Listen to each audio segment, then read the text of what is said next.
Salam dostlar. Müasir idmanın şouya, onun iştirakçılarını milyarder edən, idmanı populyarlaşdıran ölkə Amerikanın çox maraqlı yazılmayan bir qanunu var. Bizim üçün əsas çempiondur. Qızıl medal gətir. İkinci ol, 52-ci ol, 72-ci ol, heç kim üçün maraqlı deyil.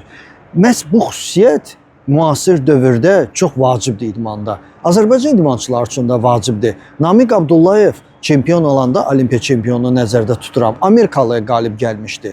Fərid Mansurov Türkiyə, başqa idmançılarımız məsələn Toğrul Əsgərov Rusiya idmançısına və onlar heç vaxt fikirləşmirdilər ki, onların rəqibləri hansısa böyük bir ölkənin nümayəndələridir. O ölkənin dalında böyük pullar durur, ərazi durur. Yəni əsas insanın özündən asılıdır. Əgər sən idmançı kimi hazırsansa, dəxli deyil sənin qabağına kim çıxır.